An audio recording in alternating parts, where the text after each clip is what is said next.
Talent a nadanie treba rozvíjať, nič nové, ale za to pravdivé. Vedia o tom svoje aj učitelia, ktorí u svojich žiakov podporujú práve výtvarný talent. Keď sú ich diela na úrovni, možno nimi súťažiť. Je to príklad aj ďalšieho ročníka súťaže Dielo tvojich rúk. Práve teraz prebieha 7. ročník Dielo tvojich rúk. Súťaž sme začali my ako škola a v spolupráci volakedy s arcibiskupským úradom a teraz diecézným školským úradom v Nitre. Škôl sme mali teraz 178 z celého Slovenska, základných, materských, stredných škôl s umeleckým zameraním a prác celkovo výtvarných bolo 2000. Výtvarné diela hodnotila porota, mala plné ruky práce, veď boli z celej republiky. Samozrejme boli odborné komisie, ktoré sú menované samotným ministrom školstva Slovenskej republiky a tie komisie sú zložené všetko z odborníkov z praxe, profesionálnych výtvarníkov, umelcov alebo výtvarných pedagógov. Súťaž mala aj tento rok svoju tému. Tento rok sme mali takú krásnu tému Dotkni sa hviezd. Je to téma, ktorá oslovuje duše tých najmenších detí, aby sa dotkli vlastne tých svojich hviezd a hviezdičiek, ale nie tých na nebi, ale tých svojich dušiach, srdci, aby sa posmelili umením. Súčasťou súťaže bola aj literárno-dramatická časť. Zúčastnilo sa tam 18 škôl, 18 súborov, z toho 4 zo základných škôl a 14 zo základných umeleckých škôl. Bola tam činohra, babkové divadlo, pohybové divadlá aj recitácie. Napokon boli vyhlásené ocenené diela. Mnohí z autorov si pre ceny neprišli, mohla za to obrovská diaľka, keďže sa oceňovalo v Topolčanoch.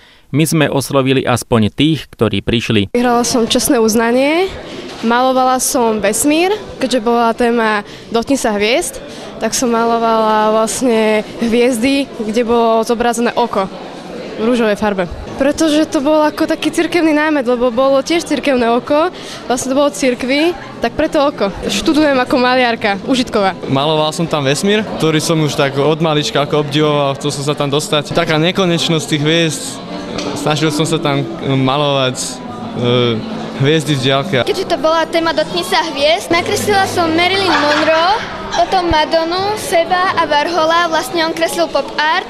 No trvalo mi to trošku dlhšie, lebo všetko bolo prstami malované a temperkami. Minula som na to dosť farby, napríklad Ja a medzi hviezdami som dala pomenovanie a nakreslila som ešte seba, že aspoň ja sa ešte raz niekedy stanem hviezdou.